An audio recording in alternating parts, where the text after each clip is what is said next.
ये तो कृष्ण को अपना प्रियतम मानती हैं, अपना प्रेमी मानती हैं। और अगर ऐसे ही भगवान कृष्ण को प्रियतम मानेंगी और रात्रि के समय में भगवान से मिलने जाएंगी, तो संसार के लोग क्या कहेंगे? क्या ये भगवान को काम के भाव में प्राप्त करना, उनको पूजना क्या सही है? सुखदेव जी कहते हैं, उक्तम पुरस्तादेतत्यवैद्यम सिद्धिं यथा गतः द्विजशनपि ऋषिकेशं किमुताधोच्छज प्रिया। राजन, मैंने तुम्हें पहले ही कहा है कि योगेश्वर का चरित्र है। और रही बात प्रियतम मानने का, तो देखो ये जीव और ईश्वर का मिलन है, किसी स्त्री या पुरुष का मिलन नहीं है। राजन, भगवान को किसी भी भाव से मानो, किसी भी रूप में मानो। कोई भगवान को पुत्र मानता है, कोई पति मानता है, लेकिन ध्यान देना, जब भगवान के पास में जीव जाता है तो उसकी जितनी दुर्भावनाएं हैं, काम क्रोध लोभ जैसी, वो सारी नष्ट हो जाती हैं। आज गोपियां सब भगवान के समीप में पहुंची। जब भगवान ने उन गोपियों को देखा तो गोपियों का स्वागत करते हैं। क्या कहते हैं गोपियों को? स्वागतम ओ महाभागा प्रियं किं करवाणि मे ब्रजस्यानामयं काश्चित् ब्रूतागमनकारिणम्। स्वागतम ओ स्वागतम महाभागाओ, आपका स्वागत है, आइए आइए। अब जैसे महाराज गोपियों ने देखा कि हम अपने पतियों को छोड़ करके, बच्चों को छोड़ करके, सास ससुर को छोड़ करके गोविंद के पास में आए हैं, तो गोविंद क्या कर रहे हैं? हमें देख करके स्वागत कर रहे हैं। स्वागतम महाभागा, हमारा स्वागत कर रहे हैं कृष्ण। और महाराज ये टेढ़ी टांग वाला है, इसकी लीला भी अपरंपार है। आने पर तो स्वागत किया, लेकिन महाराज जैसे गोपियां समीप में आई, नजदीक में आई भगवान के, भगवान ने स्वागत किया और थोड़ी ही देर में पूछा, गोपियों आप मेरे पास में आई, जमुना जी के किनारे, यहाँ पर बड़ी आनंद की बात है, बड़े उत्साह की बात है, लेकिन ये तो बताओ तुम्हारे आने का कारण क्या है? गोपियों ने कहा, लो कर लो बात इनसे।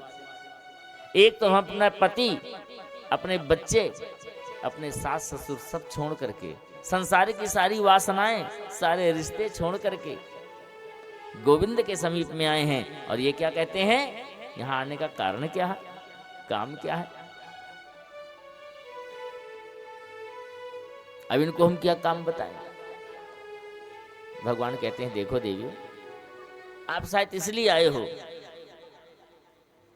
कि आपने रात्रि के समय में ये सुंदर वन नहीं देखा होगा। राजन्नेश घोर रूपा घोर सत्वा निसेविता प्रतीयात व्रजम नेहा स्तेयम स्त्रीभिषु मध्यमा। रात को आपने कितना शोभायमान है जमुना जी का किनारा, और यहाँ की खिलती हुई रेत, और ऊपर से ये हरा हरा वन, इसकी शोभा आपने नहीं देखी शायद, तो यही देखने के लिए आप आए होगे। अब वन की शोभा देख ली ना, अब आनंदित हो गए ना। दृष्टम वनम कुसुमितम राकेश कर रजितम। अब अपनी दृष्टि से इस वन को निहार लिया ना, देख लिया ना कि चंद्रमा की रोशनी में जमुना का किनारा, ये बालू का कैसी लगती है, वन कैसा लगता है। अब मैं कहता हूं वापस हो जाओ, जाओ घर पर, तुम्हारे पति इंतजार करते होंगे। रात्रि के समय में पति को छोड़ करके आना अच्छी बात नहीं है। आपके बच्चे इंतजार करते होंगे, अपने बच्चों के पास में जाओ। आपकी सासू माँ परेशान होती होंगी कि बहू कहाँ गई। आपके पति का आपको खोज खोज करके बेहाल हो रहा होगा शरीर। जाओ, आप लोग लौट जाओ। आप लोगों के पति परेशान होंगे, दुखी होंगे, आपके बच्चे रो रहे होंगे। भगवान बार बार जाने के लिए कहते हैं। गोपियां कहती हैं कि संसार की वासना को छोड़ करके हम इनके पास में आए हैं और ये क्या कर रहे हैं? कह रहे हैं वापस लौट जाओ, हमें छोड़ करके चले जाओ अपने परिवार के पास में, अपने बच्चों के पास में, संसारिक बच्चों के पास में भेज रहे हैं, संसारिक पति के पास भेज रहे हैं, संसारिक रिश्तों के पास भेज रहे हैं। अब महाराज भगवान ने कहा जाओ, वापस हो जाओ देवियों। क्यों?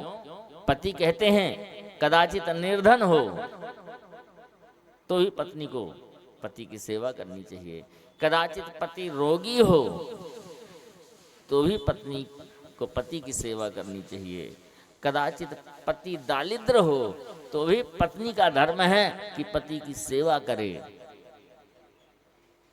कदाचित पति वृद्ध है तो भी पत्नी का परम धर्म बनता है कि पति की सेवा करे, पति कुरूपवान है, रूपवान नहीं है तो भी पत्नी का धर्म है